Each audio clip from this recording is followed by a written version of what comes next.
Ferme les yeux, maintenant. Coupe le flux visuel qui te connecte au chaos. Respire. Une inspiration profonde, lente, qui remplit tes poumons non pas d'air, mais d'espace. Expire. Expire la confusion. Expire l'urgence. Expire la faiblesse. Tu n'es plus là-bas, dans le bruit du monde. Tu es ici, dans la forge. Ce que tu entends n'est pas simplement une voix, c'est un écho de ta propre volonté. Celle qui dormait, celle qui a décidé de cliquer, d'écouter, de changer. Tu es ici parce que tu as senti le décalage. Tu as senti que la version de toi-même qui navigue dans le quotidien est trop tendre, trop perméable, trop facile à blesser, trop facile à distraire. Tu es fatigué de réagir, tu es fatigué d'être une feuille morte emportée par le vent des circonstances, par l'humeur des autres, par les notifications, par les peurs irrationnelles. Tu veux devenir le rocher, tu veux devenir l'acier. Ceci n'est pas une leçon, c'est une reconstruction. Nous allons descendre dans les sous-sols de ton esprit, là où les habitudes se forment, là où la peur prend racine, et nous allons tout brûler pour tout rebâtir. La reprogrammation commence maintenant. Elle ne demande pas ton intelligence intellectuelle, elle demande ton attention viscérale. Laisse mes mots devenir tes pensées, laisse ces principes remplacer tes vieux réflexes. Imagine un feu, pas un feu destructeur, mais un feu purificateur. Un feu de forge, blanc, intense, silencieux. Ce feu est ta conscience focalisée. Tout ce qui n'est pas essentiel fond. Tes angoisses sur demain, elles fondent. Tes regrets sur hier, ils s'évaporent. Tes opinions sur ce que les autres pensent de toi, de la cendre. Il ne reste que le métal en fusion. Il ne reste que le présent. L'instant immédiat. C'est la seule matière première avec laquelle nous pouvons travailler. Le stoïcisme n'est pas une philosophie de bibliothèque, c'est une philosophie de guerre. Et la guerre se joue ici, maintenant, dans l'espace infime entre une stimulation et ta réponse. Écoute bien, le monde ne te touche pas. C'est la première vérité. Le monde extérieur est une série d'événements neutres. Il pleut, quelqu'un crie, une voiture coupe la route, un marché s'effondre, une maladie arrive. Ce sont des faits. Des atomes qui se déplacent. Ils n'ont aucune intention de te nuire, ils sont simplement là. La souffrance ne vient pas de l'événement, la souffrance vient de ton jugement sur l'événement. Tu te dis « c'est terrible » et alors tu souffres. Tu te dis « c'est injuste » et alors tu es en colère. Mais si tu retires le jugement, il ne reste que le fait. Et un fait peut être géré. Répète intérieurement « je ne suis pas troublé par les choses, mais par l'opinion que j'ai des choses ». Sens cette phrase s'imprimer dans tes neurones. C'est le bouclier. C'est la première couche de ton armure mentale. Imagine que chaque événement désagréable de ta vie est une flèche. Jusqu'à aujourd'hui, ta peau était nue. Chaque critique te saignait. Chaque imprévu t'infectait. À partir de cette seconde, tu revêts une armure. Non pas d'insensibilité, mais de lucidité. La flèche frappe, tu entends le choc, tu constates l'impact, mais elle ne pénètre pas. Tu regardes l'événement et tu dis « ceci est extérieur, ceci n'est pas moi ». Respire, sens la lourdeur de ton corps, sens la gravité, c'est la réalité. La réalité est lourde, tangible, et elle se fiche de tes désirs. L'homme faible souhaite que la réalité soit différente. Il pleure parce qu'il pleut. Il rage parce que le feu brûle. L'homme d'acier accepte la nature des choses. Il ne demande pas que le monde soit différent. Il demande à son esprit d'être capable de supporter le monde tel qu'il est. C'est ici que commence la dichotomie du contrôle. C'est l'outil le plus puissant jamais conçu par l'esprit humain. Visualise un cercle autour de toi, un cercle de lumière au sol. À l'intérieur du cercle, ce qui dépend de toi. À l'extérieur du cercle, ce qui ne dépend pas de toi. Regarde ce qui est dehors, la météo, l'économie, la politique, le passé, le futur, la mort même, qui peut tomber malade ou vieillir malgré tes efforts. Et surtout, les actions et les pensées des autres. Tout cela est hors du cercle. Tout cela est, pour l'esprit d'acier, indifférent.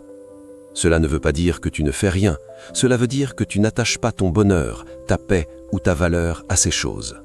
Si tu mises ta paix sur quelque chose qui est hors du cercle, tu es un esclave. Tu es l'esclave de la chance, l'esclave du tyran, l'esclave du temps. Maintenant, regarde à l'intérieur du cercle. C'est petit, c'est intime, c'est toi. Qu'y a-t-il? Tes jugements, tes impulsions, tes désirs, tes aversions, ta volonté d'agir. C'est tout, c'est ton royaume. C'est la seule chose que tu possèdes vraiment. Personne ne peut te forcer à juger qu'une chose est bonne ou mauvaise. On peut te mettre en prison, mais on ne peut pas emprisonner ton jugement. On peut te torturer, mais on ne peut pas forcer ton esprit à approuver la torture. Tu es le souverain absolu de ce cercle. La reprogrammation mentale consiste à retirer toute ton énergie émotionnelle de l'extérieur du cercle pour la concentrer exclusivement à l'intérieur. Imagine que ton énergie est un liquide précieux, de l'or en fusion. Jusqu'à présent, tu as versé cet or dans le sable. Tu l'as gaspillé en t'énervant contre les embouteillages, en stressant pour des résultats que tu ne contrôles pas, en cherchant l'approbation de gens qui ne te connaissent pas. Tu t'es vidé, tu t'es affaibli. Maintenant, on inverse le flux. Tout cet or revient à l'intérieur. Tu ne te soucies plus du résultat, tu te soucies de l'action. Tu ne te soucies plus de la réputation, tu te soucies de ton caractère. Tu sens cette densité revenir en toi. C'est ça la puissance. La puissance n'est pas de contrôler le monde. La puissance est de se contrôler soi-même au milieu du chaos. Respire. Intègre cela. Tu es une forteresse. Les murs se lèvent, pierre après pierre. Chaque fois que tu sens une émotion négative monter, la peur, la colère, la jalousie, visualise le cercle. Demande-toi immédiatement, est-ce que cela dépend de moi? Si la réponse est non, l'émotion est une erreur de calcul. C'est un bug dans le système. Tu dois l'écraser instantanément avec la froideur de la raison. Cela ne dépend pas de moi. Donc pour moi, ce n'est rien. Répète-le. Ce n'est rien. Ce n'est pas de la résignation. C'est de l'économie de guerre. Tu gardes tes munitions pour ce que tu peux changer. Tu deviens un prédateur de l'action juste, au lieu d'être une proie de l'inquiétude. Laisse cette vérité descendre dans ton ventre. La vie est imprévisible. Elle est brutale. Elle te prendra des choses. Elle te prendra des gens. Elle finira par te prendre ton propre corps. Si tu t'accroches à ces choses comme si elles t'appartenaient, tu seras déchiré. Mais si tu les vois comme des prés, comme des feuilles qui poussent et tombent, tu restes intact. L'esprit d'acier ne possède rien. Il utilise tout. Il utilise la richesse quand elle est là, sans arrogance. Il accepte la pauvreté quand elle arrive, sans honte. Il est comme le soleil. Il brille sur les ordures comme sur les fleurs, sans être souillé par les unes, ni flatté par les autres. Il est. Simplement. Nous allons travailler sur la perception. Comment tu vois le monde. La plupart des gens marchent dans un rêve, un cauchemar créé par leurs propres attentes. Ils attendent que le monde soit juste.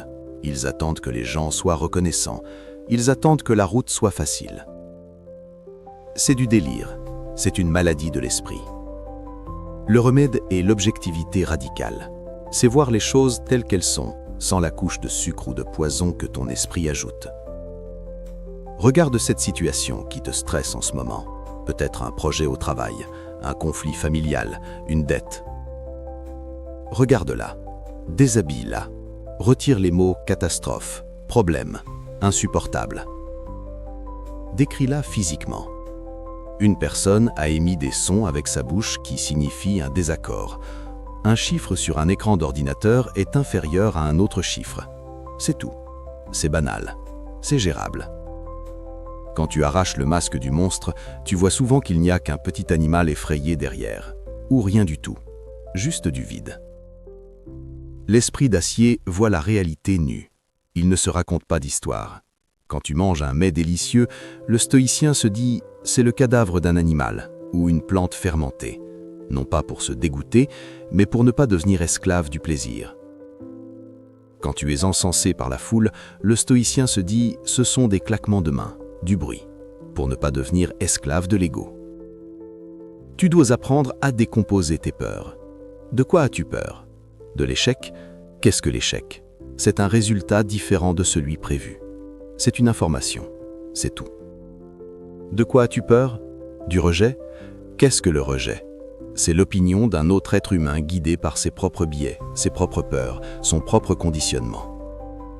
Pourquoi l'opinion d'un esprit confus devrait-elle ébranler ta forteresse? Ça n'a aucun sens. Sens tes racines pousser.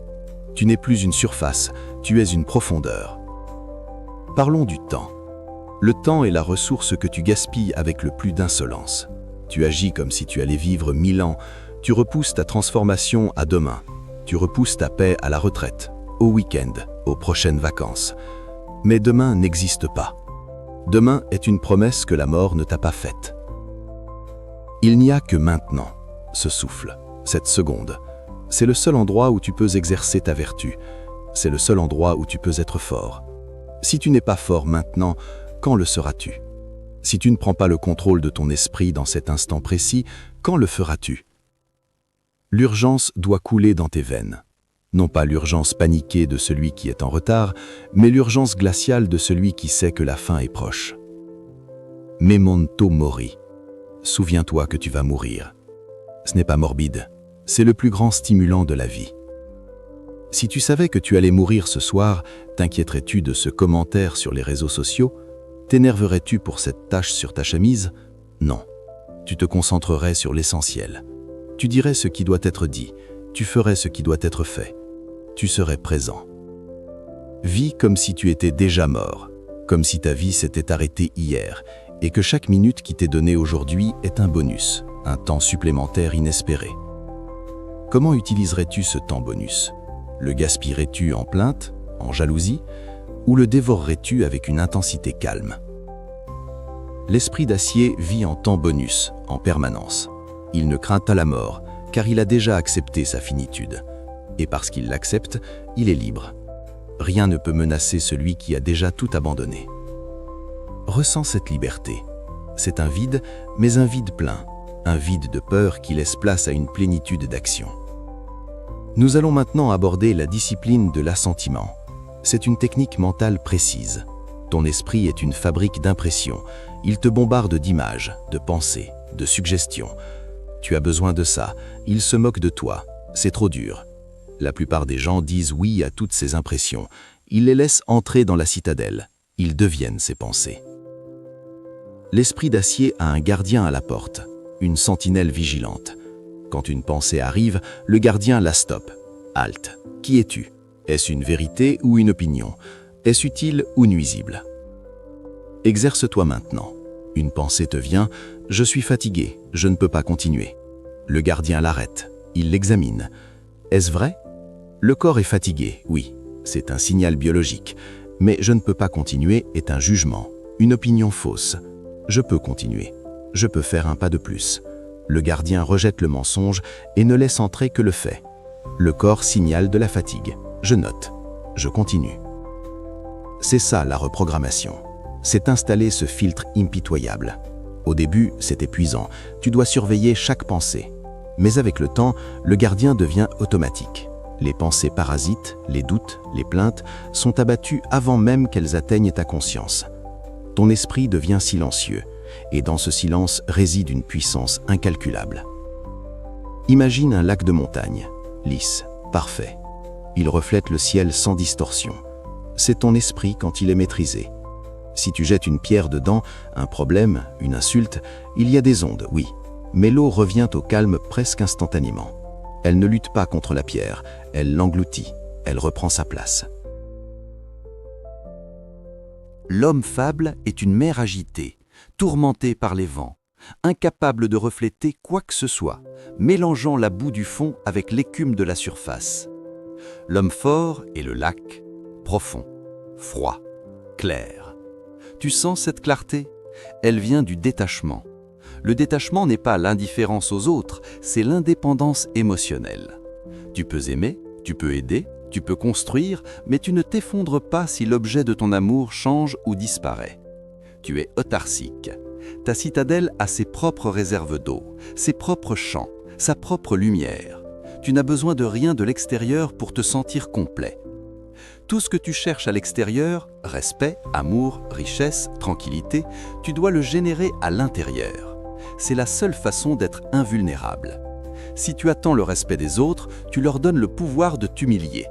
Si tu génères ton propre respect par ta propre conduite, personne ne peut te l'enlever. Si tu attends que le monde soit calme pour être calme, tu ne le seras jamais. Si tu génères le calme au centre du cyclone, tu es invincible. Respire. Ancre cela. Je suis la source, je ne suis pas le réceptacle. Tu es en train de changer de fréquence. Tu passes de la fréquence de la victime à la fréquence du créateur. La victime subit, le créateur agit. La victime dit « Pourquoi moi ?»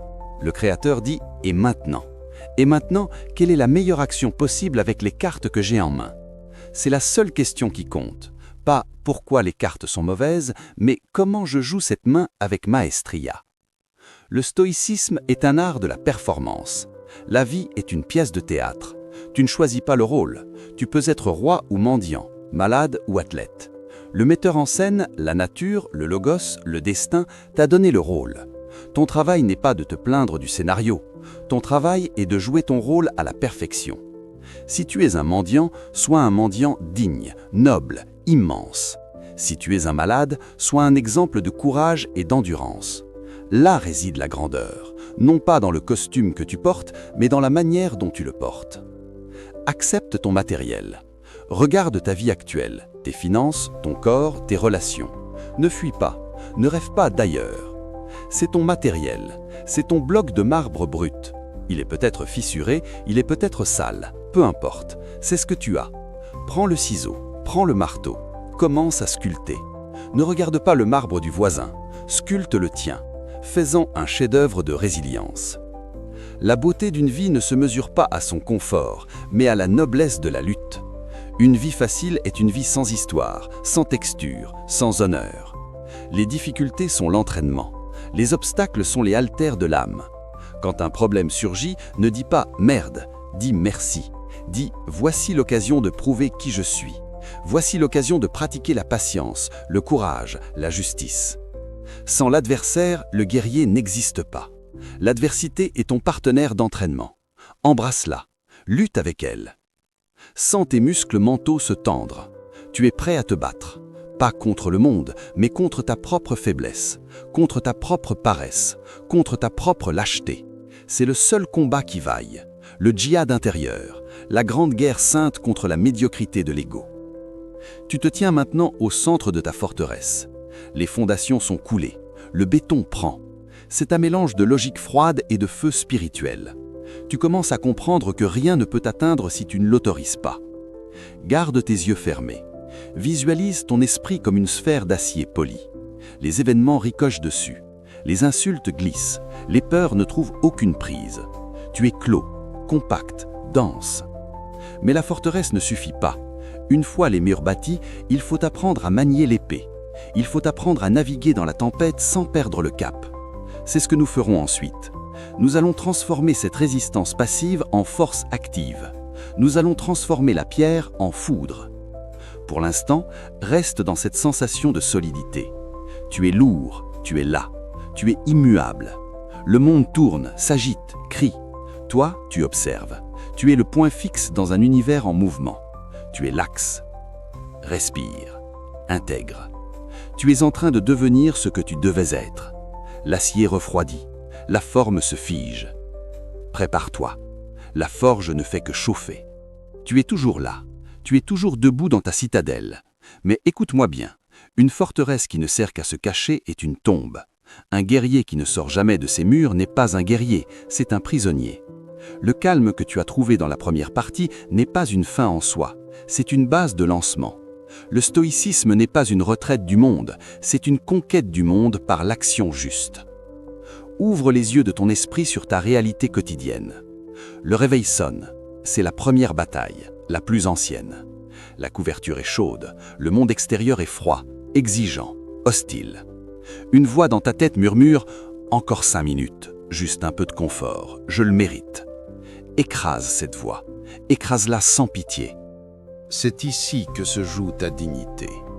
Marc Aurèle, l'empereur du monde connu, L'homme le plus puissant de son temps luttait contre cette même voix chaque matin.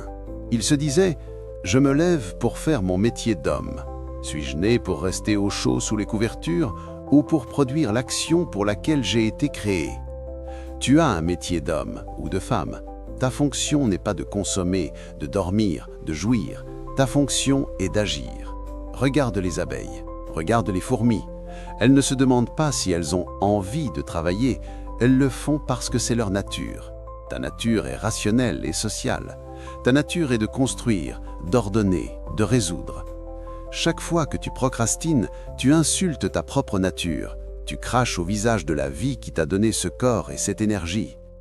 La procrastination n'est pas de la fatigue, c'est de l'arrogance. C'est croire que tu as le temps, c'est croire que le futur t'est dû.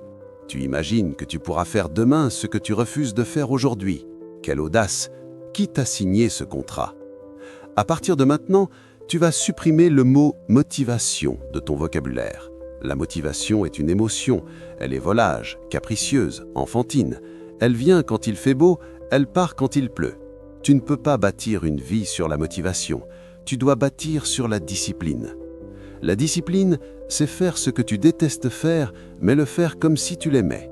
C'est avancer quand tes jambes crient, c'est travailler quand ton cerveau demande du divertissement, c'est aimer la contrainte. L'homme libre est celui qui s'impose ses propres contraintes. Celui qui ne s'impose rien devient l'esclave de ses pulsions. Regarde autour de toi, les esclaves du sucre, les esclaves des écrans, les esclaves du porno, les esclaves de la validation. Ils se croient libres parce qu'ils font ce qu'ils veulent, mais ils ne font pas ce qu'ils veulent. Ils font ce que leur dopamine exige. Ils sont des marionnettes. Coupe les fils, deviens le maître. L'action stoïcienne est précise, elle n'est pas agitée, elle est chirurgicale. Elle se concentre sur le processus, jamais sur le résultat. Le résultat est hors de ton contrôle. Souviens-toi du cercle, le processus est 100% toi. Tu veux écrire un livre? Oublie le best-seller, oublie les critiques, écris la page du jour. Tu veux un corps d'athlète? Oublie le miroir, soulève le poids, mange proprement, aujourd'hui. L'ambition te projette dans le futur, et le futur est source d'angoisse. L'action te ramène dans le présent, et le présent est source de puissance. Ancre-toi dans l'instant de l'effort, sans la brûlure. La brûlure est l'information que tu es en train de changer. Si c'est facile, tu stagnes. Si c'est dur, tu évolues. Cherche la difficulté, ne la fuis pas. La difficulté est le sculpteur, tu es la pierre. Veux-tu rester un bloc informe toute ta vie, ou veux-tu que le burin de l'adversité te révèle? Nous allons pratiquer la préméditation malorum, la préméditation des mots. C'est une technique sombre, puissante, réservée aux esprits forts. La plupart des gens pratiquent l'optimisme aveugle. Ils se disent « tout va bien se passer ». Et quand le drame arrive, ils sont brisés. Ils sont en état de choc. Comment cela a-t-il pu arriver? Toi, tu vas faire l'inverse. Tu vas visualiser le pire, maintenant. Ferme les yeux. Pense à ce que tu as de plus cher. Ta carrière, imagine-la détruite. Imagine que tu es viré demain, humilié publiquement, ruiné, ton compte en banque à zéro. Ta maison, imagine-la en cendres. Ton partenaire, imagine qu'il part, ou pire, imagine qu'il meurt. Vois le cercueil. Reste avec cette image, ne détourne pas le regard, sens la douleur, la peur, le vide. Respire dedans. Pourquoi je te demande ça? Pour te torturer? Non, pour t'immuniser. Si tu as déjà vécu le pire dans ton esprit, la réalité ne pourra jamais te surprendre. Tu auras déjà traversé l'enfer mentalement, tu seras prêt. Et surtout, en ouvrant les yeux, regarde ta vie. Tu n'es pas ruiné, ta maison est là, ton partenaire est vivant. Sens cette vague immense de gratitude. Ce n'est pas une gratitude niaise, c'est la gratitude du survivant. Tu réalises la valeur inestimable de ce que tu as, précisément parce que tu as envisagé sa perte. Tu vas embrasser tes proches avec plus d'intensité ce soir. Tu vas travailler avec plus de fougue, car tu sais que tout cela est éphémère. La préméditation malorum tue la complaisance. Elle te rend affamé de vie. Elle te prépare au coup du sort. Quand le coup arrive, tu ne dis pas « pourquoi ?» Tu dis « je t'attendais, je suis prêt ». Maintenant, nous allons monter d'un cran. Nous allons transformer l'acceptation en amour. C'est le concept de l'amor fati, l'amour du destin. Nietzsche, inspiré par les stoïciens, disait « ne rien vouloir d'autre que ce qui est, ni devant soi, ni derrière soi, ni dans les siècles des siècles. Ne pas se contenter de supporter l'inéluctable, et encore moins se le dissimuler, mais l'aimer. L'accepter, c'est bien. L'aimer, c'est divin. Tu es coincé dans un embouteillage monstre. Tu vas rater ton rendez-vous. Niveau 1, l'homme ordinaire. Colère, stress, klaxonne. Il souffre. Niveau 2, le stoïcien débutant. Acceptation. Je ne peux pas contrôler le trafic, je reste calme. Il ne souffre pas, mais il subit.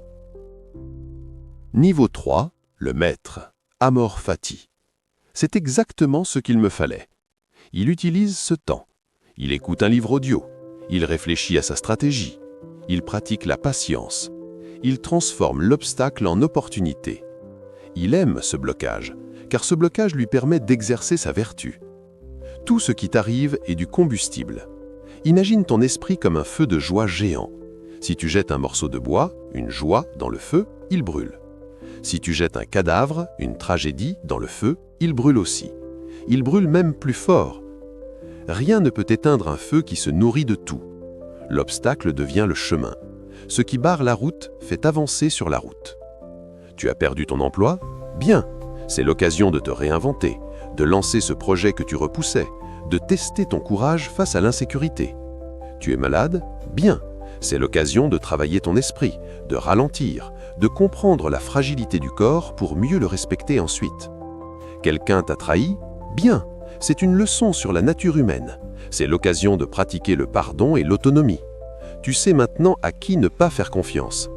Rien n'est mal, tout est matière. Répète, tout est matière. Le sculpteur ne pleure pas parce que la pierre est dure, il sculpte. La vie est dure, sculpte-toi. Que vaut tes problèmes? Que vaut cette dispute avec ton collègue? Que vaut cette rayure sur ta voiture? Rien, c'est de la poussière. L'humanité entière est une colonie éphémère sur un grain de sable. Les empires montent et tombent, les célébrités sont oubliées en une génération. Tout s'efface. Ce vertige ne doit pas te déprimer, il doit te libérer. Puisque tout est petit, puisque tout est éphémère, pourquoi te prendre la tête?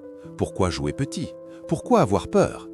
Puisque tu ne vas laisser aucune trace durable dans 1 million d'années, tu es libre de jouer ton rôle à fond, maintenant, sans peur du ridicule, sans peur de l'échec. L'enjeu est nul, la vie est un jeu gratuit, joue grand. Redescends dans ton corps, garde cette perspective cosmique. Tu es à la fois infime et immense. Infime par ta place dans l'univers, immense par ta capacité à contenir l'univers dans ta pensée.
Revenons à l'action.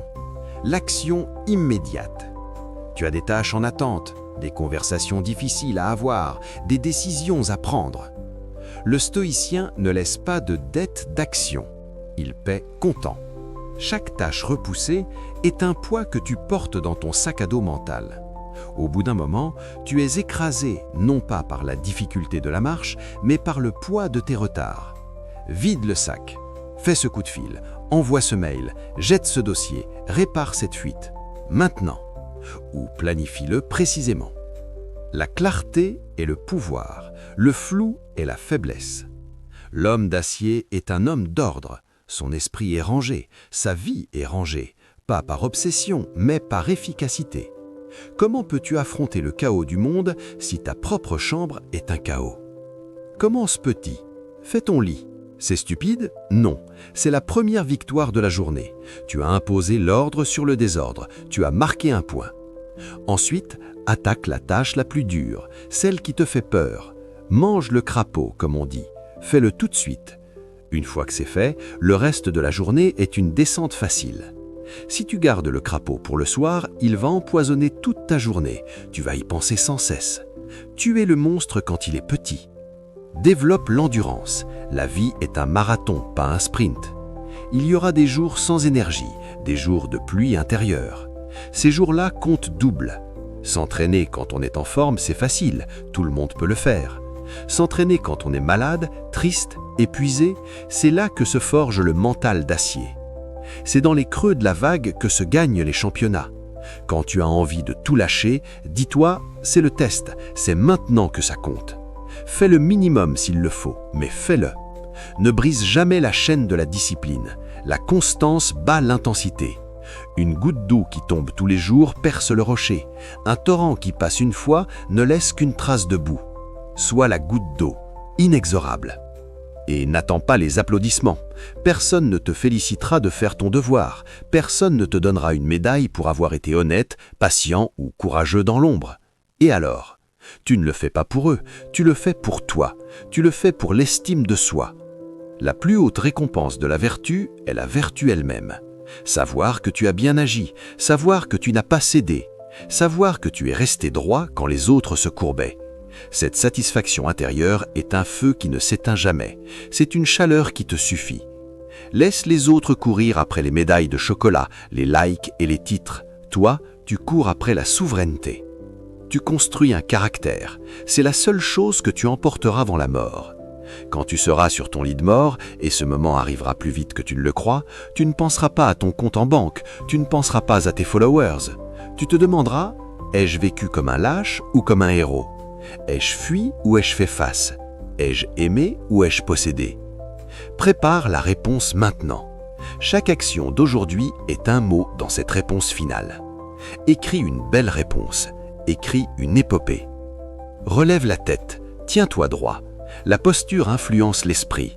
Ouvre la cage thoracique, prends ta place. Tu n'es pas une victime, tu es un combattant armé de la raison. Ton épée est l'action, ton bouclier est l'indifférence aux choses extérieures. Rien ne peut t'arrêter sauf toi-même. Et tu as décidé d'arrêter de t'arrêter. Le moteur est lancé, les pistons de la volonté frappent fort. Tu sens cette énergie? C'est la force vitale qui se réveille après une longue hibernation. Ne la laisse pas retomber, utilise-la. Sors de ta tête, rentre dans le monde, frappe. Dans la prochaine étape, nous allons apprendre à durer. Nous allons parler de la résilience émotionnelle face aux relations humaines, face à la toxicité et comment maintenir cet état d'acier au milieu d'un monde liquide. Mais pour l'instant, l'ordre est simple. Fais ce que tu dois faire. Action. Respire. Tu sens la chaleur de l'action qui retombe? Tu as visualisé le travail, l'effort, la discipline? C'est bien. Mais il est facile d'être un saint au sommet d'une montagne. Il est facile d'être calme quand personne ne te coupe la parole, quand personne ne te manque de respect, quand personne ne demande ton attention. Le vrai test de l'acier, c'est le combat. Et ton champ de bataille quotidien, c'est la société, c'est le marché, c'est le bureau, c'est le dîner de famille. C'est là que ta philosophie va se briser ou se renforcer. Prépare-toi à descendre dans l'arène. Sénèque disait « Je ne rentre jamais chez moi avec le même caractère que celui avec lequel je suis sorti. Quelque chose de ce que j'avais arrangé est dérangé.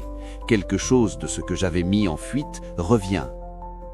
Le contact avec la foule est contaminant. Les gens sont contagieux. Ils te transmettent leurs peurs, leurs envies futiles, leur colère. Tu parles 5 minutes avec un anxieux et tu repars avec un nœud à l'estomac. Tu écoutes un plaignant et tu commences à voir le monde en gris. Comment se protéger? Faut-il fuir? Vivre en ermite?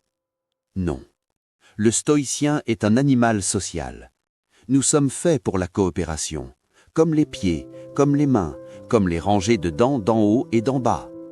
La solution n'est pas l'isolement.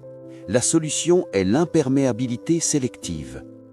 Imagine que tu portes une combinaison spatiale. Tu marches sur une planète toxique. Tu peux voir, tu peux interagir, tu peux aider, mais tu ne respires pas le même air. Tu as ta propre atmosphère à l'intérieur du casque. Cette atmosphère, c'est ta raison. La première règle de l'armure sociale est la suivante. Personne ne peut te blesser sans ton consentement. Réécoute ça. Personne. Une insulte n'est qu'un son. Une critique n'est qu'une opinion. Pour que cela devienne une blessure, il faut que tu l'acceptes, que tu la prennes, que tu te dises « il a raison de me traiter ainsi » ou « c'est inacceptable qu'il me traite ainsi ». Si quelqu'un te traite d'idiot, 2 cas de figure. C'est vrai, alors c'est une information utile, remercie-le et corrige-toi, il t'a rendu service. C'est faux, alors il se trompe. C'est lui qui est dans l'erreur, pas toi. Pourquoi t'énerver contre quelqu'un qui se trompe? C'est comme s'énerver contre un daltonien qui dit que ton pull rouge est vert. Tu ne t'énerves pas, tu as de la compassion pour son handicap visuel. La méchanceté est un handicap de l'âme. Quand tu sens la colère monter face à quelqu'un, dis-toi « Stop, je suis en train de lui donner les clés de ma maison intérieure ». Tu laisses n'importe qui entrer chez toi, salir ton tapis avec ses chaussures boueuses? Non. Alors pourquoi laisses-tu n'importe qui entrer dans ton esprit et y déposer ses ordures émotionnelles? Reprends les clés. Tu vas rencontrer des gens toxiques, c'est une certitude statistique. Marc Aurèle se le répétait chaque matin. Aujourd'hui, je vais rencontrer l'indiscret, l'ingrat, le violent, le traître, l'envieux. Il ne disait pas ça pour être pessimiste, il le disait pour ne pas être surpris. Si tu vas à la salle de boxe, tu t'attends à prendre des coups. Si tu vas dans le monde, tu t'attends à rencontrer de l'ego. Quand le toxique arrive, ne sois pas choqué. Dis-toi « Ah, le voilà, je l'attendais ». Vois-le comme un PNJ, personnage non joueur, dans un jeu vidéo. Il est programmé pour tester ta patience. Il fait son job de nuisance, fais ton job de sérénité. N'essaie pas de les changer, c'est l'erreur numéro 1. Tu veux qu'ils comprennent, tu veux qu'ils s'excusent, tu perds ton temps. Tu ne contrôles pas leur entendement. Laisse-les être ce qu'ils sont. Laisse le fou être fou. Ton pouvoir réside dans ta réponse. Ta réponse doit être minimale, digne et dénuée de haine. La haine est une chaîne. Si tu hais quelqu'un, tu es attaché à lui. Tu l'emmènes avec toi sous la douche, dans ton lit, dans tes rêves. Il te possède. Le mépris indifférent est la seule liberté. Pas le mépris hautain, je vaux mieux que lui, mais le mépris clinique. Ce comportement n'a aucune valeur. Parlons de la justice. Être d'acier ne veut pas dire être un robot sans cœur. Au contraire, parce que tu es fort, tu peux te permettre d'être bon. La gentillesse des faibles est souvent de la lâcheté déguisée. Ils sont gentils parce qu'ils ont peur du conflit. La gentillesse du stoïcien est un choix. Tu pourrais écraser, mais tu choisis d'aider. Tu pourrais humilier, mais tu choisis d'élever. C'est la bonté du lion, pas celle de l'agneau. Pratique l'empathie cognitive. Essaie de comprendre le mécanisme derrière le comportement de l'autre. Pourquoi crie-t-il? Parce qu'il a peur, parce qu'il est insécure, parce qu'il a été blessé enfant. Quand tu vois la cause, la colère disparaît. Tu ne peux pas en vouloir à une machine qui fonctionne selon son programme défectueux. Tu deviens un médecin de l'âme. Tu vois les défauts des autres comme des tumeurs, pas comme des attaques personnelles. Tiens, il a une crise d'ego.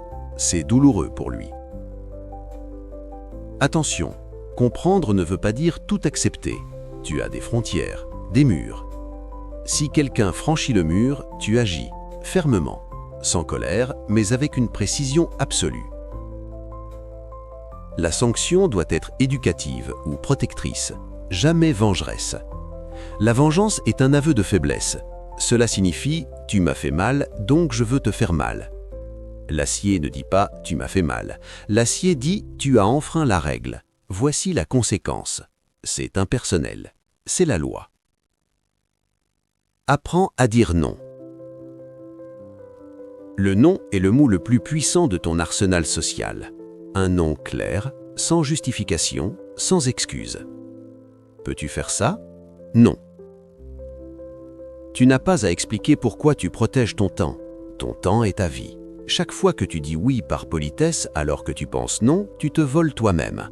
Tu te coupes un morceau de vie pour le donner à quelqu'un qui ne le valorisera probablement pas. Le respect se gagne par les limites que tu poses. Les gens respectent ceux qui se respectent. Si tu es toujours disponible, tu n'as aucune valeur. L'air est gratuit, l'or est rare. Sois de l'or. Évite les débats futiles. C'est une hémorragie d'énergie. Essayer de convaincre quelqu'un sur Internet ou dans un dîner sur la politique ou la religion, à quoi ça sert? Épictète disait « Ne dis pas tes principes, agis selon tes principes ». On ne prêche pas le stoïcisme, on l'incarne. Si quelqu'un mange mal, ne lui fais pas la leçon sur la diététique, mange sainement. Laisse ton exemple parler. Ton silence bruyant sera plus convaincant que 1000 mots. Si tu as besoin de prouver que tu as raison, c'est que tu doutes. Si tu sais que tu as raison, tu n'as besoin de convaincre personne. La vérité se suffit à elle-même. Méfie-toi de la validation sociale. C'est la drogue du siècle. Les likes, les compliments, les regards admiratifs. C'est doux, c'est sucré et c'est du poison. Si tu deviens accro aux applaudissements, tu deviendras dépressif au sifflet. Tu dois arriver à un point où l'éloge et la critique ont le même goût pour toi, le goût de l'indifférence. Quelqu'un te dit « tu es génial ». Tu réponds intérieurement « je sais ce que je vaux, ton avis ne change pas ma valeur ». Quelqu'un te dit « tu es nul ». Tu réponds intérieurement « je sais ce que je vaux, ton avis ne change pas ma valeur ». Tu restes au centre, immobile. C'est l'autarcie mentale. Tu es ta propre cour de justice. Tu es ton propre juge, ton propre jury, ton propre bourreau. Fais ton examen de conscience chaque soir. Ai-je agi avec justice? Ai-je perdu mon calme? Ai-je menti? Si tu as failli, condamne-toi, répare et pardonne-toi pour avancer. Si tu as réussi, félicite-toi sobrement. L'opinion du monde est un bruit de fond. La seule voix qui compte est celle de ta conscience. Parlons de l'amour et de l'attachement. C'est le point le plus délicat. Avoir un mental d'acier ne veut pas dire ne pas aimer, mais il faut aimer sous réserve. C'est la clause de réserve stoïcienne. Je t'aimerai demain si tu es encore là et si je suis encore là. Cela semble froid, c'est en réalité l'amour le plus intense possible. Parce que tu sais que l'être aimé peut disparaître à tout instant, tu l'aimes totalement maintenant. Tu ne repousses pas la tendresse, tu ne boudes pas pour des bêtises. Tu sais que ce moment est peut-être le dernier. L'amour stoïcien est lucide. Il sait que le verre est déjà cassé. Il tient le verre magnifique, il admire la lumière dedans, mais il sait qu'il est destiné à se briser. Quand il se brise, il dit « je le savais ». Il ne dit pas « c'est injuste ». Ne sois pas l'esclave de tes proches. Tu peux servir ta famille, tes amis, mais ne perds pas ton âme pour eux. Souvent, au nom de l'amour, on accepte des compromis inacceptables. On laisse les autres piétiner nos valeurs. Non, ta première fidélité est envers ta propre intégrité. Si tu te trahis pour plaire à ta femme, à ton mari, à tes parents, tu finiras par les haïr. Reste droit, c'est ta droiture qui est le meilleur cadeau que tu puisses leur faire. Ils ont besoin d'un pilier, pas d'un paillasson. Observe ton langage. Les mots que tu utilises pour décrire les autres façonnent ta réalité. Supprime les étiquettes émotionnelles. Ce crétin, ce génie, cette ordure. Reviens aux faits. Cet homme qui a coupé la route, cette femme qui a écrit ce livre. Neutralise le langage. Cela neutralise l'émotion. Moins tu mets d'adjectifs, plus tu vois clair. Pratique le silence. Dans une conversation, celui qui parle le moins est celui qui écoute le plus. Celui qui apprend le plus est souvent celui qui contrôle la situation. La parole est une dépense, le silence est un investissement. Ne parle que si ce que tu as à dire est plus beau que le silence. Combien de fois as-tu regretté d'avoir parlé? Souvent. Combien de fois as-tu regretté de t'être tu? Rarement. Retiens ta langue, laisse les autres se dévoiler, s'empêtrer, se justifier. Toi, observe, analyse. Et quand tu parles, que ce soit une flèche qui atteint sa cible, pas une mitraillette qui tire partout. Tu commences à sentir cette nouvelle posture sociale. Tu n'es plus le petit chien qui cherche des caresses, tu n'es plus le loup enragé qui cherche la bagarre, tu es le sphinx, impassible, mystérieux, puissant. Ta présence suffit, tu n'as pas besoin de gesticuler. Ton calme déstabilise les agités, ton silence inquiète les bavards. C'est ça le charisme. Le charisme n'est pas de faire du bruit, c'est d'avoir une densité telle que l'espace se courbe autour de toi. Cette densité vient de ta cohérence. Tu es le même seul dans ta chambre et au milieu de la foule. Tu ne portes pas de masque. La fatigue sociale vient du port du masque. Jouer un rôle est épuisant, être soi-même est sans effort.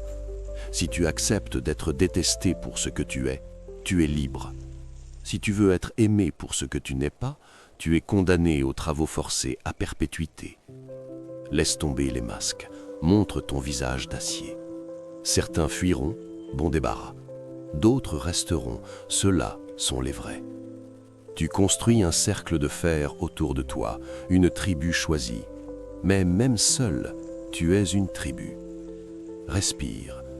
Tu es au milieu de la place publique, le bruit est assourdissant, mais à l'intérieur de ton casque, il y a le silence du cosmos. Tu avances, tu salues, tu interagis, tu souris, mais rien ne rentre, rien ne sort sans ta permission. Tu es le maître des échanges. Dans la prochaine étape, nous allons plonger dans les profondeurs de la résilience physique et mentale sur la durée. Comment tenir quand tout s'effondre vraiment? Comment gérer la douleur, le deuil et les grandes catastrophes? Nous allons forger l'endurance absolue. Prépare-toi, le niveau de difficulté va augmenter. Tu es entré dans la zone rouge. Jusqu'ici, nous avons parlé de gérer le stress, l'ennui, les gens agaçants. C'est de l'entraînement léger, mais la vie, la vraie vie, est sauvage. Elle a des dents. Tôt ou tard, elle va te mordre. Elle va te mordre physiquement par la maladie ou l'accident. Elle va te mordre émotionnellement par la perte et le deuil. Si ta philosophie ne tient pas debout dans une chambre d'hôpital ou devant une tombe, elle ne vaut rien. C'est du bavardage. Nous allons forger maintenant l'endurance absolue. C'est la capacité non seulement de supporter le poids du monde, mais de continuer à marcher sans plier les genoux.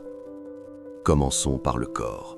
Ton corps n'est pas toi, c'est un véhicule, c'est un animal que tu pilotes. Parfois, l'animal est blessé, parfois il vieillit, parfois il se retourne contre toi. La douleur physique, elle est inévitable. Si tu vis assez longtemps, tu connaîtras la douleur. La plupart des gens deviennent esclaves de leur douleur. Ils gémissent, ils s'identifient à elle. J'ai mal devient je suis mal. Le stoïcien opère une séparation chirurgicale. Il y a la sensation, le signal nerveux qui dit dommage tissulaire, et il y a l'interprétation, le mental qui crie c'est horrible, c'est insupportable, pourquoi moi? Écoute bien, la douleur est un fait, la souffrance est un choix. La douleur est biologique, la souffrance est psychologique. Tu peux avoir mal sans souffrir. Comment? En retirant le jugement, c'est mal. Dis-toi, il y a une sensation de brûlure dans ma jambe. C'est un rapport objectif, c'est neutre. Dès que tu ajoutes « c'est insupportable », tu doubles la douleur. Tu ajoutes de l'angoisse à la sensation physique. Tu transformes une douleur propre en une souffrance sale. Épictète, qui était esclave et boiteux, son maître lui avait cassé la jambe, disait « La maladie est une entrave pour le corps, mais pas pour la volonté, à moins que la volonté n'y consente. » Tu as la grippe, ton corps est au lit. Ton esprit est-il malade? Non. Ton esprit peut lire, réfléchir, aimer, accepter. Tu as une jambe cassée, tu ne peux pas courir, mais tu peux être courageux, tu peux être patient. Ta volonté est intacte. Ne laisse jamais la douleur du corps coloniser l'esprit. Garde la citadelle propre. Le corps peut hurler en bas dans les douves. En haut, dans la tour de contrôle, le silence règne. Pratique la décomposition de la douleur. Quand tu as mal, ne vois pas la douleur comme un bloc monolithique, un monstre énorme. Découpe-la. Où est-elle exactement? Est-ce qu'elle est constante? Non, elle pulse, elle a des creux. Concentre-toi sur l'instant présent. Peux-tu supporter cette douleur juste pour 7 secondes? Oui, toujours oui. On ne craque pas à cause de la douleur présente. On craque parce qu'on projette cette douleur dans le futur. On se dit, ça va durer des heures, des jours. C'est cette projection qui est insupportable. Coupe le futur, reviens à la seconde. Une seconde de douleur est toujours supportable. Et la vie n'est qu'une suite de secondes. Respire dans la douleur. Ne te contracte pas contre elle. Accueille-la comme une invitée indésirable mais présente. Tu es là, soit. Je suis plus vaste que toi. Passons maintenant au test ultime. Le deuil, la perte. Tu vas perdre des gens. C'est la loi cruelle et nécessaire de l'impermanence. L'homme faible vit dans le déni. Il vit comme si ses parents, ses amis, ses enfants étaient éternels. Quand la mort frappe, il est détruit. Il crie à l'injustice. L'homme d'acier vit dans la vérité. Il sait que tout ce qu'il aime est un prêt. La nature te prête des êtres chers. Elle ne te les donne pas. Quand quelqu'un meurt, ne dis pas « je l'ai perdu ». Dis « je l'ai rendu ». J'ai rendu mon père, j'ai rendu mon ami. Cela change tout. Perdre implique une privation injuste. Rendre implique la fin d'un contrat de prêt généreux. Tu as eu la chance immense de connaître cette personne, d'avoir partagé un bout de chemin avec elle. C'était un cadeau. Le cadeau est repris. Au lieu de pleurer sur ce qui n'est plus, réjouis-toi de ce qui a été. La tristesse est naturelle. Le stoïcien n'est pas une pierre. Il pleure, mais il ne s'effondre pas. Il y a une différence entre verser de larmes, réaction physiologique, émotionnelle saine, et se complaire dans le drame, se lamenter, refuser de manger, arrêter de vivre. Laisse couler la première larme. Retiens la seconde. Ton devoir envers les morts n'est pas de mourir avec eux. Ton devoir est de vivre doublement, de porter leur mémoire en agissant avec honneur. Si ton ami disparu pouvait te voir, voudrait-il te voir brisé, larmoyant, inutile? Non, il voudrait te voir fort, il voudrait que tu continues. Honore les morts par ta vitalité. Fais de ta vie un monument à leur mémoire, pas un monument de pierre froide, mais un monument d'action vivante. Respire, sens la gravité de ce que je te dis. C'est dur, c'est terriblement dur, mais c'est la seule voie digne. Tout le reste est faiblesse et illusion. Abordons la catastrophe, le chaos total. Tu perds tout, ta maison brûle, ton pays entre en guerre, une crise économique efface ton travail. C'est le scénario du Job biblique. Que fais-tu quand la forteresse extérieure s'écroule? Tu te replies sur la forteresse intérieure. C'est la salle qui est imprenable. Tu te rappelles que tes « biens » ne sont pas tes biens. Ce sont des indifférents, des choses que tu utilises mais qui ne sont pas toi. Si tu perds ta fortune, tu n'as rien perdu de toi. Tu as perdu des chiffres, tu as perdu du confort. Mais ta capacité à être honnête, intacte. Ta capacité à aimer, intacte. Ta capacité à raisonner, intacte. Sénèque disait « J'ai tout perdu et pourtant je n'ai rien perdu, car tout ce qui est à moi est en moi. » L'homme d'acier est un nomade. Il plante sa tente, il profite du paysage. Si la tempête arrache la tente, il marche. Il ne s'attache pas au sol. Il sait que la sécurité est une illusion. La seule sécurité est sa propre compétence à gérer l'incertitude.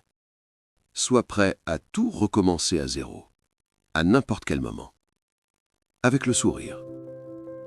Imagine la puissance de l'homme qui se tient devant les ruines de sa vie et qui dit « Bien, c'est une page blanche, je vais reconstruire. Mieux, plus fort. » Cet homme est invincible. Les dieux eux-mêmes le craignent, car ils n'ont aucune prise sur lui. Quoi qu'il lui envoie, il le transforme en carburant. C'est la technique de la citadelle mobile. Tu n'es pas enraciné dans un lieu, un statut ou une époque, tu es enraciné en toi-même. Partout où tu vas, tu emportes ta maison. Ta maison, c'est ta philosophie. On peut te mettre en exil, on peut te jeter en prison, on peut te mettre nu dans le désert. Si tu as ton esprit, tu as tout. Regarde l'histoire.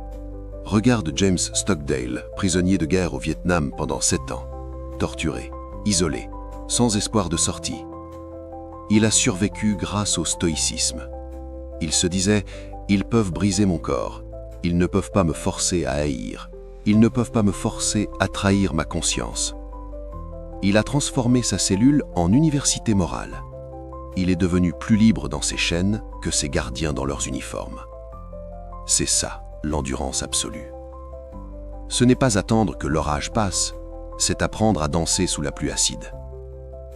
Comment on tient sur la durée ? Le secret est de ne pas regarder le sommet de la montagne. Si tu regardes le sommet, la fin de la guerre, la guérison, la richesse, tu vas te décourager. C'est trop loin, c'est trop haut. Regarde tes pieds. Fais un pas, juste un. Peux-tu faire un pas de plus ? Oui. Fais-le et recommence. L'endurance n'est pas un acte héroïque unique, c'est une répétition monotone, obstinée, presque stupide, du petit pas juste. C'est se lever, faire son lit, manger, travailler, dormir, se lever, jour après jour, sans se demander combien de temps encore, aussi longtemps qu'il le faudra, jusqu'à ce que ce soit fini. Tu deviens une machine à avancer. Pas une Ferrari qui brille et qui cale à la première bosse, mais un tank. Un vieux tank rouillé, lent, bruyant, mais inarrêtable. Tu traverses la boue, tu traverses les murs, tu traverses le feu. Rien ne peut arrêter quelque chose qui ne s'arrête jamais. La constance est la plus grande des forces. Le génie est surestimé, le talent est surestimé. L'obstination calme est la reine des vertus. Visualise un rocher au milieu de l'océan. Les vagues le frappent. Depuis des millénaires, elles hurlent, elles écument. Le rocher ne bouge pas. Il ne crie pas. Il ne se plaint pas d'être mouillé. Il est là. La vague se brise sur lui et retombe. Le rocher reste. Sois le rocher. Les émotions sont les vagues, les événements sont les vagues. Laisse-les s'écraser sur toi. Ressens l'impact, mais ne bouge pas ton centre de gravité. Rappelle-toi aussi que tout passe. C'est la phrase magique. Cette douleur insupportable, elle passera. Cette joie intense, elle passera. Cet empire puissant, il tombera. Cette dépression noire, elle se dissipera. Rien n'est statique. L'univers est un flux perpétuel. Si tu es au fond du trou, rassure-toi, la roue tourne, tu vas remonter. Si tu es au sommet, méfie-toi, la roue tourne, tu vas redescendre. Le stoïcien ne s'attache ni au haut ni au bas. Il observe la roue tourner avec un léger détachement. Il sait que l'hiver suit l'automne et que le printemps suit l'hiver. Il ne s'énerve pas contre l'hiver, il met un manteau. Prépare ton esprit à l'hiver. L'hiver de ta vie viendra, la vieillesse, la solitude, la maladie. N'aie pas peur. Des milliards d'êtres humains sont passés par là avant toi. Ils ont survécu, ils ont trouvé de la joie même dans l'hiver. Tu as en toi des ressources insoupçonnées. Tu es descendant de survivants. Tes ancêtres ont affronté les glaciations, les pestes, les guerres, les famines. Leur sang coule dans tes veines. Tu es bâti pour l'adversité. Le confort moderne t'a fait oublier qui tu es. Il t'a endormi. L'épreuve est le réveil. Quand le coup dur arrive, dis-toi « Ah, enfin, voici l'occasion de voir de quoi je suis fait. Voici le test. » Remercie l'épreuve, elle te donne ta dignité. Un homme qui n'a jamais souffert est un homme qui ne se connaît pas. Il est vierge de la vie. Sois fier de tes cicatrices, elles sont les médailles de ton endurance. Respire profondément. Sens tes os, ton squelette, c'est la structure qui tient tout. Ton mental doit avoir un squelette aussi dur, des principes infrangibles. Je ne contrôle que mon esprit. Tout ce qui arrive est naturel. Je peux tout supporter. Je suis mortel.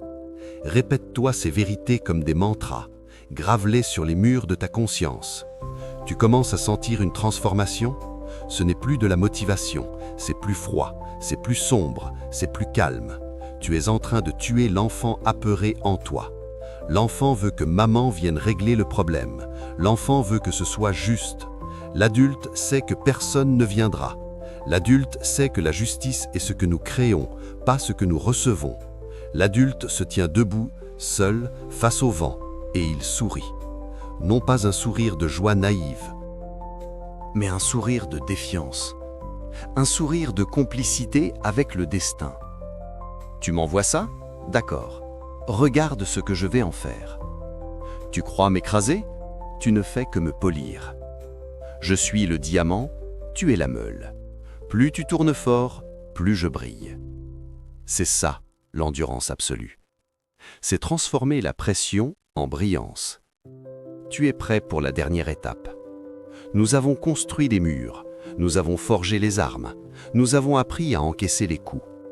Maintenant, dans la dernière partie, nous allons tout unifier. Nous allons parler de la maîtrise totale, de l'état de sage. Comment vivre ça chaque jour, jusqu'au dernier souffle, sans faillir. Comment devenir non plus un pratiquant du stoïcisme, mais l'incarnation vivante de la philosophie. Reste concentré. La fin du voyage approche, mais le vrai travail ne fait que commencer. Nous avons parlé de théorie, de principes, de guerres extérieures. Maintenant, nous rentrons dans le laboratoire secret. C'est ici, dans le silence de ton crâne, que se fabriquent les armes. Un mental d'acier ne se forge pas seulement en subissant la vie, il se forge en s'entraînant volontairement, méthodiquement, quand tout est calme. Tu vas maintenant apprendre à manipuler ta propre perception comme un artiste manipule l'argile. Ce que tu vas entendre demande une participation active. Ne fais pas que m'écouter. Fais-le. Premier exercice, la vivisection de l'objet. C'est l'arme absolue contre le désir, la luxure des objets, et contre la peur, la terreur des objets. Ton esprit a tendance à gonfler la valeur des choses. Il voit une voiture de luxe et crie « bonheur ». Il voit une personne attirante et crie « extase ». Il voit un plat gastronomique et crie « plaisir ». C'est un mensonge. C'est du marketing mental. Le stoïcien voit la chose nue. Visualise maintenant l'objet de ton désir actuel. Peut-être est-ce ce nouveau téléphone, cette promotion ou cette personne qui t'obsède. Regarde-le. Maintenant, prends le bistouri de ta raison. Découpe. Ce plat de grand restaurant, c'est de la matière organique morte assaisonnée avec des minéraux qui va finir dans ton estomac, être broyé par des acides et devenir de l'excrément en quelques heures. C'est la réalité biologique. Est-ce que cela vaut de perdre ton âme pour ça? Cette robe de haute couture ou ce costume de marque, c'est du poil de brebis tordu et teint dans des cuves chimiques, assemblé par des machines. C'est du tissu. Il ne te donne pas de valeur. Il couvre juste ta peau. Cette promotion au travail, c'est un changement de titre dans une base de données. C'est plus de réunions, plus de stress, pour des chiffres virtuels sur un compte en banque. Fais cela pour tout. Dépouille le monde de sa couche de vernis. Quand tu retires le jugement, c'est beau ou c'est précieux, il ne reste que la matière brute. La matière brute est neutre. Elle ne mérite ni ton esclavage, ni ton angoisse. Entraîne-toi à voir la nudité des choses. C'est un super pouvoir. Là où les autres voient des idoles dorées, tu vois du métal peint. Tu es libre de l'envoûtement. Deuxième exercice, la vue d'en haut, l'expansion cosmique. Cet exercice est conçu pour écraser ton ego quand il devient trop bruyant ou pour apaiser tes angoisses quand elles te submergent. Ferme les yeux un instant, même si tu marches. Imagine que tu sors de ton corps. Tu flottes au plafond. Tu te vois, assis ou debout. Regarde comme tu es petit. Monte plus haut. Tu vois ton immeuble, ta rue. Les gens sont des points minuscules. Leur course effrénée semble ridicule d'ici. Monte encore. Tu traverses les nuages. Tu vois la région, les bordures. Tu vois que les problèmes de ton quartier n'existent même pas à cette échelle. Monte encore. Tu es dans l'espace. La Terre est une bille bleue, fragile, isolée dans le noir absolu. Regarde cette bille. Toute l'histoire de l'humanité s'est déroulée sur ce grain de poussière. Toutes les guerres, tous les rois, toutes les tragédies, tous les amours. Tout ça sur une tête d'épingle. Maintenant, regarde l'espace autour, l'infini. Des milliards d'étoiles. Des galaxies qui tournent lentement depuis des milliards d'années. Le silence éternel des espaces infinis. Confronte tes soucis actuels à cette immensité. Mon patron m'a mal parlé. Face à une galaxie? C'est une blague. J'ai peur de rater mon examen. Face à l'éternité du temps, c'est un clignement d'œil. Bois cette immensité. Laisse le vide entrer en toi. Ce n'est pas un vide triste, c'est un vide qui lave. Tes problèmes ne disparaissent pas, mais ils retrouvent leur taille réelle, microscopique. Quand tu redescends dans ton corps, garde cette poussière d'étoiles sur tes épaules. Tu as touché l'infini. Tu ne peux plus t'énerver pour un café renversé. Troisième exercice, l'inconfort volontaire. C'est le plus dur. C'est l'entraînement du guerrier en temps de paix. Sénèque disait « Il faut s'entraîner à la pauvreté pour ne pas la craindre ». Si tu as peur de manquer, tu es esclave. Le seul moyen de tuer cette peur, c'est de simuler le manque. Choisis un jour par semaine ou une semaine par mois. Durant cette période, vis en dessous de tes moyens. Mange peu, mange simple, du riz, de l'eau. Dors sur le sol ou avec une couverture trop fine. Porte des vêtements usés. Prends des douches froides, glaciales. Pourquoi t'infliger ça? Tu n'es pas masochiste. Tu es un scientifique qui teste sa résistance. Au milieu de cet inconfort, pose-toi la question cruciale. Est-ce cela la chose que je redoutais tant? Tu as faim? Et alors? Tu n'es pas mort. Tu as froid? Et alors? Tu es toujours capable de penser? Les gens te regardent bizarrement avec tes vieux vêtements? Et alors? Ta valeur intérieure n'a pas changé? En te prouvant à toi-même que tu peux survivre et même être heureux avec très peu, tu deviens invincible face à la fortune. Si demain tu perds tout, tu souriras. Tu te diras « Je connais ça, je l'ai pratiqué, ce n'est pas si terrible ». La peur du manque est pire que le manque lui-même. L'inconfort volontaire tue la peur. Commence petit. Coupe l'eau chaude à la fin de ta douche aujourd'hui. Reste sous le jet glacé. Observe ta réaction. Tu veux fuir, tu veux crier. Reste, respire. Contrôle le spasme. C'est là, sous l'eau froide, que tu apprends à dominer ton instinct animal. Je ne sortirai pas parce que j'ai froid, je sortirai quand j'aurai décidé de sortir. Tu reprends les commandes. Quatrième exercice, le cercle de gratitude inversé. La gratitude classique, c'est dire merci pour ce qu'on a, c'est bien. La gratitude stoïcienne, c'est aussi dire merci pour ce qu'on n'a pas. Regarde autour de toi. Tu n'es pas malade aujourd'hui? Merci. Tu n'es pas en zone de guerre? Merci. Tu n'as pas mal aux dents? Merci. On oublie toujours le bonheur de ne pas avoir mal aux dents. Tu n'es pas en prison? Merci. Pense à tous les malheurs qui auraient pu te frapper aujourd'hui et qui t'ont épargné. C'est une chance statistique inouïe. Tu marches sur un fil et tu n'es pas tombé. Réalise à quel point ta normalité est en fait un état privilégié. Ne t'habitue jamais à la chance d'être en vie et libre. C'est une anomalie. Le monde par défaut est chaos et souffrance. Si tu as un îlot de calme, chéris-le comme un trésor. Ne le traite pas comme un dû. 5e exercice, la méditation sur l'éternel retour. Imagine que ta vie, cette vie précise, avec toutes ses douleurs, toutes ses erreurs, tous ses moments d'ennui, tu doives la revivre. Pas une fois, mais une infinité de fois, exactement la même, sans changer une virgule. Chaque larme, chaque honte, chaque joie, encore et encore, pour l'éternité. Est-ce que cette perspective te terrifie ou est-ce que tu peux l'accepter?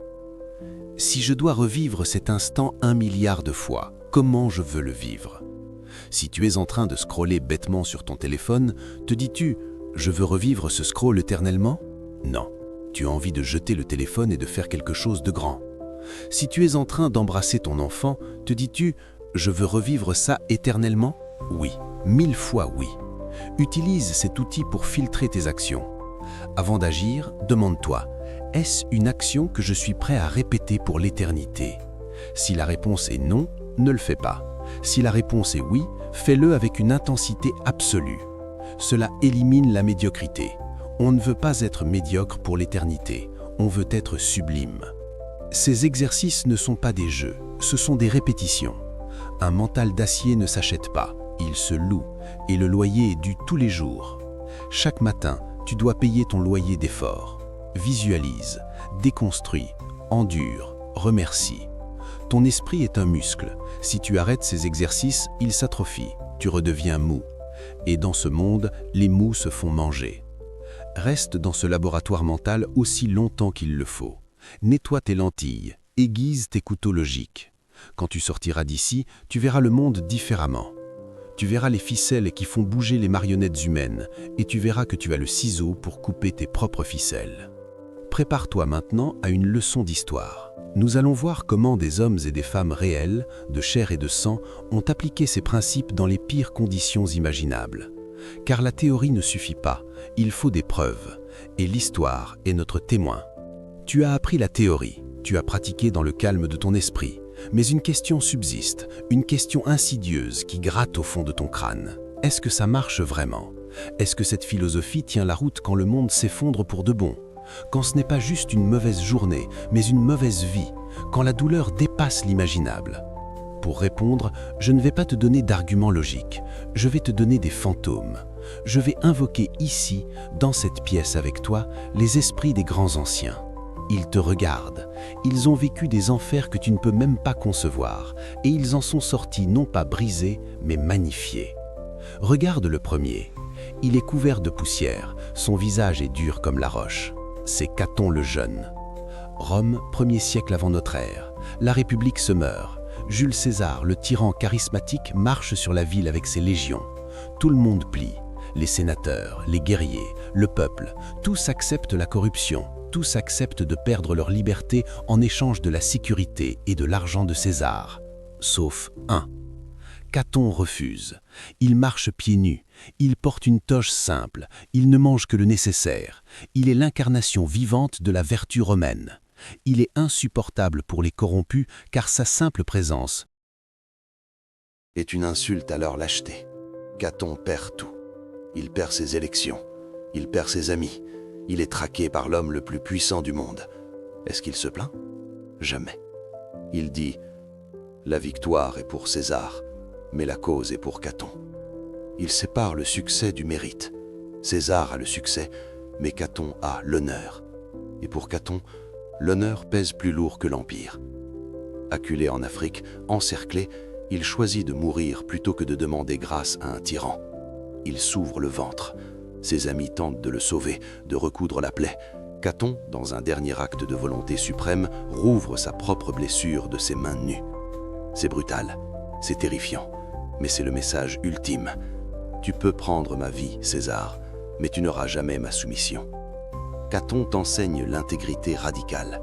Dans ta vie, tu ne feras pas face à des légions, tu feras face à des petites corruptions, un collègue qui te demande de mentir sur un rapport, une foule qui te pousse à rire d'une blague cruelle, une opportunité de gagner de l'argent malhonnête. Caton te regarde. Il te demande « Vas-tu vendre ton âme pour si peu, alors que je n'ai pas vendu la mienne pour un empire ?» Soit le rocher sur lequel la vague de la corruption se brise, soit celui qui dit non quand tout le monde dit oui. C'est un chemin solitaire, mais c'est le chemin des rois. Regarde le deuxième fantôme. Il porte la pourpre impériale, mais ses yeux sont tristes et cernés. C'est Marc Aurèle. L'homme le plus puissant de la Terre. Il peut tout avoir, tout manger, tout tuer, tout baiser. Mais que fait-il? Il vit dans une tente, dans la boue, sur le front du Danube. Il combat les barbares le jour et il combat sa propre fatigue la nuit. Il est malade, il a l'estomac fragile. Il perd sa femme, il perd 8 de ses 13 enfants. 8. Imagine la douleur d'un père qui enterre 8 enfants. Son peuple est ingrat, ses généraux tentent de le trahir. Cassius, il aurait pu devenir un monstre comme Néron, il aurait pu se droguer pour oublier. Au lieu de ça, il allume une lampe à huile et il écrit. Pas pour être publié, mais pour lui-même. Marc, ne deviens pas César, ne te laisse pas teindre par la pourpre. Il s'écrit des notes pour rester un homme de bien au milieu de l'enfer. La meilleure vengeance est de ne pas ressembler à l'ennemi. Marc Aurèle t'enseigne le devoir et la bonté sous la pression. Tu as une vie difficile, tu es fatigué, tu as des employés incompétents. Marc Aurèle dirigeait le monde en étant malade et en deuil, et il est resté bon. Quelle est ton excuse pour être désagréable avec ta famille ce soir? La fatigue? Le stress? Ton excuse ne tient pas. Si l'empereur a pu rester stoïque sous le poids de l'Empire, tu peux rester stoïque sous le poids de ton hypothèque. Il te montre que le pouvoir n'est pas un privilège, c'est une servitude. Ta vie, tes talents, ton énergie ne t'appartiennent pas, ils appartiennent à l'humanité. Sers jusqu'à ce que ton cœur s'arrête, sans attendre de merci. Regarde le troisième témoin, il est plus proche de nous. Il boite, ses cheveux sont blancs. C'est l'amiral James Stockdale. Guerre du Vietnam. Son avion est abattu, il tombe en parachute dans un village ennemi. Il le tabasse, il le traîne à la prison de Hanoï, le Hanoi Hilton. Il y restera 7 ans. 7 ans de torture, d'isolement, de fer aux pieds, de malnutrition. Il ne savait pas s'il sortirait un jour, il n'avait aucune date de libération. Comment a-t-il tenu? En appliquant Épictète, qu'il avait lu à l'université. Il a compris immédiatement: je ne contrôle pas mes geôliers, je ne contrôle pas ma cellule, je ne contrôle pas la fin de la guerre, je contrôle que ma réaction. Quand il le torturait pour obtenir des informations, il ne craquait pas. Quand il voulait l'utiliser pour de la propagande filmée, il se défigurait le visage avec un tabouret et se coupait le cuir chevelu avec un rasoir pour être immontrable. Il a détruit sa propre image pour sauver sa dignité. Stockdale a identifié un piège mortel, l'optimisme naïf. Qui mourait le premier dans le camp? Les optimistes. Ceux qui disaient « on sera sortis à Noël ». Noël arrivait, ils étaient toujours là, ils s'effondraient. On sera sortis à Pâques. Pâques passait, ils mouraient de cœur brisé. Stockdale a créé le paradoxe de Stockdale, une stratégie mentale de survie absolue. Écoute bien car cela peut sauver ta vie en temps de crise. Tu dois garder la foi inébranlable que tu vas t'en sortir à la fin, confiance dans le résultat final. Et en même temps, tu dois affronter la réalité la plus brutale de ton quotidien, quelle qu'elle soit. Réalisme froid dans le présent. Je vais sortir d'ici et en faire l'expérience fondatrice de ma vie, je n'en doute pas. Mais je suis en prison, il fait froid, je suis torturé et je ne sortirai pas à Noël. C'est cette dualité qui crée l'invincibilité. L'optimisme seul te tue par déception. Le réalisme seul te tue par désespoir. Le mélange des deux est le carburant nucléaire de l'âme. Comment appliques-tu le paradoxe de Stockdale aujourd'hui? Tu traverses une crise financière, une dépression, une maladie longue? Ne te dis pas « ça ira mieux demain », c'est faux. Ça n'ira peut-être pas mieux demain. Dis-toi « je vais m'en sortir ». Je ne sais pas quand, je ne sais pas comment, mais je gagnerai cette guerre à la fin. C'est une certitude. En attendant, aujourd'hui est dur. Je suis fauché, j'ai mal. C'est la réalité. Je l'accepte et je fais face. Garde les yeux sur l'horizon lointain, la victoire, mais garde les pieds dans la boue présente, l'action. Ces hommes ne sont pas des super-héros. Ils étaient faits de la même chair que toi.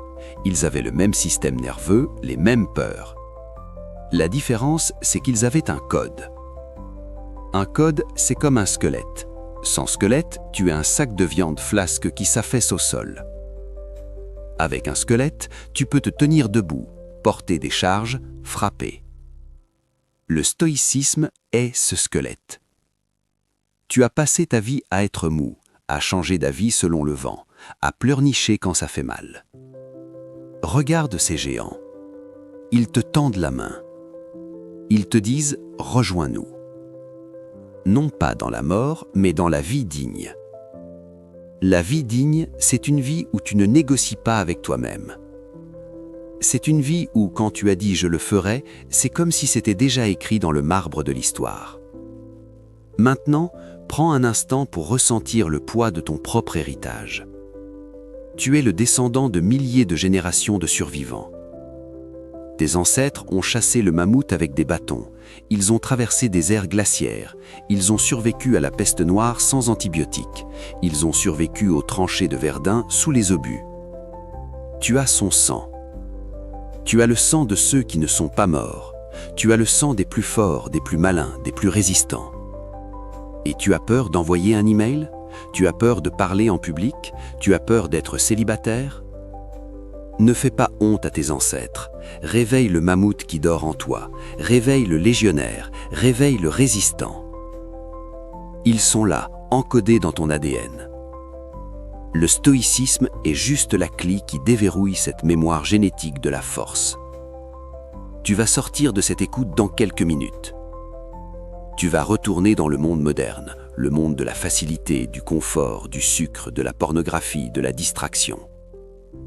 C'est un monde conçu pour t'endormir, conçu pour faire de toi un consommateur docile, un bétail qui paye ses taxes et qui meurt sans faire de bruit. Caton, Marc Aurèle, Stockdale te crient de te réveiller. C'est une rébellion. Devenir stoïque aujourd'hui, c'est l'acte le plus rebelle que tu puisses faire. C'est dire non à la médiocrité ambiante. C'est dire « je serai dur avec moi-même pour pouvoir être utile aux autres ». C'est dire « je ne serai pas esclave de mes pulsions ».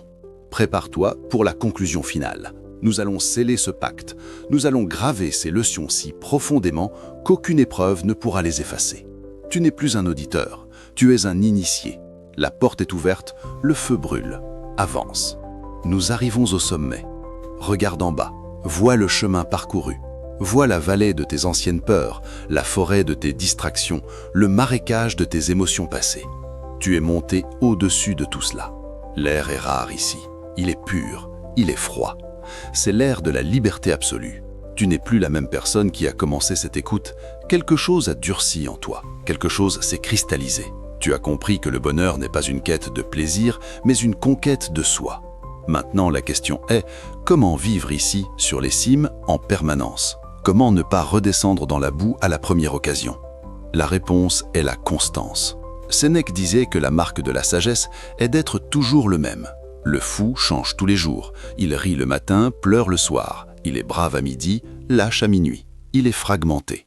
Le sage est un bloc. Il est unifié. Tu dois viser l'unité. Tes pensées, tes paroles et tes actes doivent être alignés comme un rayon laser. Si tu penses une chose, que tu en dis une autre et que tu en fais une troisième, tu es en guerre civile avec toi-même. Tu es faible. La puissance vient de l'alignement. Quand tu dis « je vais le faire », c'est fait. C'est une loi de la nature. Ta parole devient créatrice de réalité. C'est ça, la maîtrise totale. C'est quand il n'y a plus de décalage entre ta volonté et ta réalité. Mais ne te méprends pas. Le sage stoïcien est un idéal. C'est une étoile polaire. Peut-être que personne ne l'a jamais atteint parfaitement, pas même Marc Aurèle, pas même Épictète. Mais on ne regarde pas l'étoile pour l'attraper, on la regarde pour naviguer. Tu vas trébucher encore, tu vas t'énerver encore, tu vas avoir peur encore. La différence, c'est le temps de récupération. Avant, il te fallait 3 semaines pour te remettre d'une rupture ou d'un échec. Maintenant, il te faut 3 jours, bientôt 3 heures. Un jour, il te faudra 3 secondes. L'événement frappe, tu vacilles, tu te redresses, tu avances. C'est ça le but, réduire le temps de latence entre la chute et le redressement. Devenir un culbuto spirituel, impossible à mettre à terre durablement. Pour maintenir cet état, tu as besoin de rituels. La philosophie ne se stocke pas, elle se consomme. Elle est comme la nourriture. Tu ne peux pas manger aujourd'hui pour le mois prochain. Tu dois manger chaque jour. Tu dois philosopher chaque jour. Le matin, l'armement. Ne saute jamais le rituel du matin. Avant de regarder ton téléphone, avant de parler à quiconque, arme-toi. Visualise ta journée. Vois les pièges, vois les opportunités de vertu. Dis-toi, aujourd'hui, je serai justice, je serai tempérance, je serai courage. Définis ton attention. Pas « je veux gagner de l'argent », mais « je veux être impeccable dans mes affaires ». Le soir, le jugement. Avant de dormir, passe ta journée au tribunal de ta conscience. Sois un juge impitoyable, mais juste. Où ai-je failli? Pourquoi? Quelle fausse croyance m'a fait agir ainsi? Où ai-je réussi? Savoure cette victoire. Puis ferme le dossier. La journée est morte. Elle appartient au passé. Tu ne peux plus la changer. Tu en tires la leçon et tu la laisses partir. Tu te couches léger, prêt à mourir dans ton sommeil, prêt à renaître demain. C'est ce cycle, armement, action, jugement, qui forge le mental d'acier sur la durée. Si tu arrêtes ce cycle, la rouille s'installe, la médiocrité revient par la porte de derrière. La vigilance est le prix de la liberté. Maintenant, élargissons encore la perspective. Tu n'es pas seulement un individu fort, tu es une étincelle du feu divin. Tu es une partie du Logos. Le monde entier est un organisme vivant, unique. Les pierres, les arbres, les animaux, les étoiles, toi, moi, nous sommes tous connectés par le souffle de la raison universelle. Quand tu comprends cela, tu ne te sens plus jamais seul. Tu es chez toi partout dans l'univers. Tu ne te sens plus jamais insignifiant. Tu as un rôle cosmique à jouer. Même si ce rôle est modeste, il est nécessaire à l'harmonie du tout. Si tu joues mal ta partition, la symphonie universelle est un peu moins belle. Joue ta note, joue-la juste, joue-la fort. C'est ta responsabilité envers l'existence. L'univers t'a donné la conscience, le plus beau des cadeaux. Ne le gâche pas en dormant. Cette connexion change ton rapport aux autres. Tu ne les aides pas parce que c'est gentil, tu les aides parce qu'ils sont toi. Ta main droite aide ta main gauche si elle est blessée. C'est naturel. L'amour de l'humanité, philanthropia, n'est pas une émotion niaise, c'est une reconnaissance rationnelle de notre nature commune. Sois le protecteur, sois le guide, sois le rocher sur lequel les autres peuvent se reposer quand ils sont fatigués. Mais ne deviens jamais dépendant de leur reconnaissance.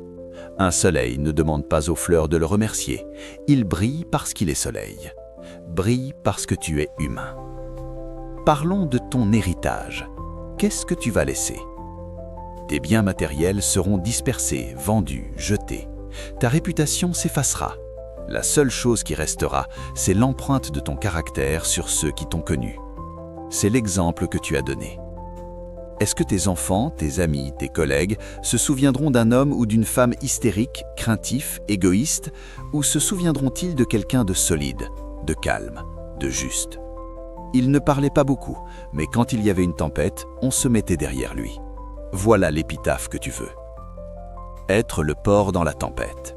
Être la preuve vivante qu'on peut vivre avec dignité même dans un monde fou. Tu as le pouvoir dès maintenant de devenir un ancêtre. Pas juste un géniteur, un ancêtre, un modèle, une référence. Quelqu'un dont on se dit dans les moments difficiles « Que ferait-il à ma place ?» Ton esprit d'acier peut devenir une boussole pour les générations futures. C'est ainsi que l'on atteint l'immortalité. Non pas en gravant son nom sur des pierres, mais en gravant sa vertu dans le cœur des hommes. Et enfin, revenons à la porte de sortie, la mort. C'est le thème récurrent, obsédant et libérateur du stoïcisme. Tu as appris à ne pas la craindre. Maintenant, apprends à l'utiliser comme le conseiller suprême. Imagine la mort assise sur ton épaule gauche, en permanence. Elle te regarde. Elle ne dit rien. Elle attend. Quand tu hésites à agir par peur, regarde-la. Elle te fera un petit signe. Je suis là. Tu n'as pas le temps d'avoir peur. Quand tu t'apprêtes à mentir, regarde-la. Est-ce ainsi que tu veux partir, avec un mensonge sur les lèvres? Quand tu es submergé par la beauté d'un coucher de soleil, regarde-la. Profites-en, c'est peut-être le dernier. La mort n'est pas la fin de la vie, elle est le cadre qui donne sa valeur au tableau. Sans cadre, la toile est infinie et l'image se perd. Avec le cadre, l'image devient précieuse, intense, unique. Ta vie est courte, c'est ce qui la rend belle. Ne demande pas plus de temps, demande plus de profondeur. Une vie longue et vide est une punition. Une vie courte et pleine est une bénédiction. Tu as assez vécu si tu as compris le monde et si tu t'es compris toi-même. Tu peux partir maintenant. Tu as vu les saisons, tu as vu le soleil, tu as vu la comédie humaine. Tu as aimé, tu as lutté. Si la mort vient ce soir, tu dois pouvoir lui dire « Je suis prêt. Je n'ai rien laissé en suspens. J'ai vécu. Je n'ai pas simplement existé.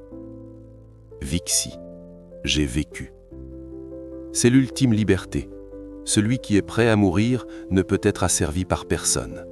Aucun tyran, aucun patron, aucun malheur ne peut te faire chanter car tu tiens déjà la porte ouverte. Tu restes parce que tu le choisis, pas parce que tu es coincé.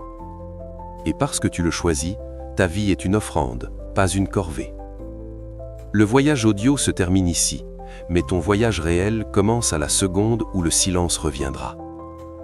Ce livre n'était pas une destination, c'était une carte.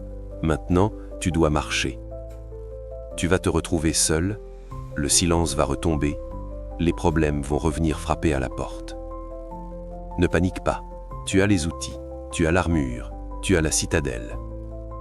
Tout est en toi, tout a toujours été en toi. Il fallait juste enlever la poussière. N'oublie jamais, l'obstacle est le chemin, le calme est la puissance, tu es le maître de ton âme. Va, et vis comme un titan parmi les hommes. Forge ton destin. Acier, partout. Maintenant.